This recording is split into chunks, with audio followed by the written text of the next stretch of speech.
The Rural Fire Service has assembled a small air force to waterbomb the fires across the state. Almost 80 planes and helicopters are now involved in the operation, often in treacherous conditions. David Spicer spent time with a pilot near Lithgow. In the shadow of a mountain of fire, Lockie Onslow is preparing for another waterbombing mission near Lithgow. His 1969 Vietnam-era Huey is made for heavy lifting and difficult conditions. It can become quite difficult with wind coming round gorges and over cliffs and things like that. It burbles in every different direction. Flying above an inferno, these water bombers battle poor visibility. But combined with ground crews, their work is vital to slow the progress of the fires. It can only be a matter of minutes before it's out of a national park into a private country or vice versa. The first challenge is maximising the water load in the bucket. Then, dropping right on the target is hit and miss. It does come with years of practice, and you don't get every bucket because external things can hit you. A wind gust right in the last minute can push your bucket off target. This bucket has a capacity of 1,300 litres. On a good day, the chopper can complete up to 80 loads, dropping more than 100 tonnes of water. There are now 79 planes and helicopters in the growing fleet.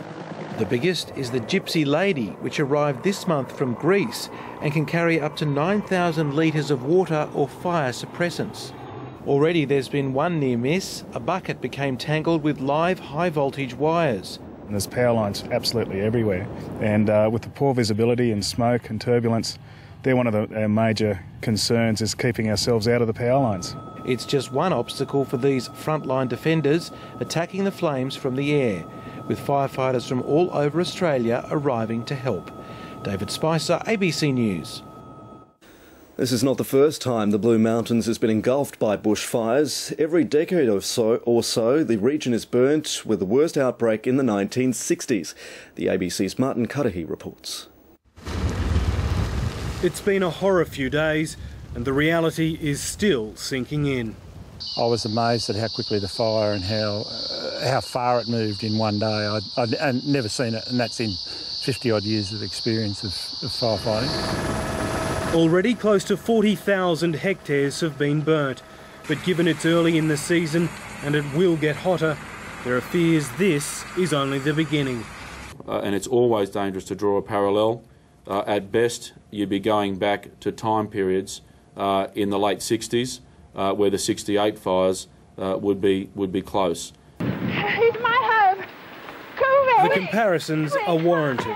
45 years ago, the Blue Mountains were on fire. Strong westerly winds fanned the flames.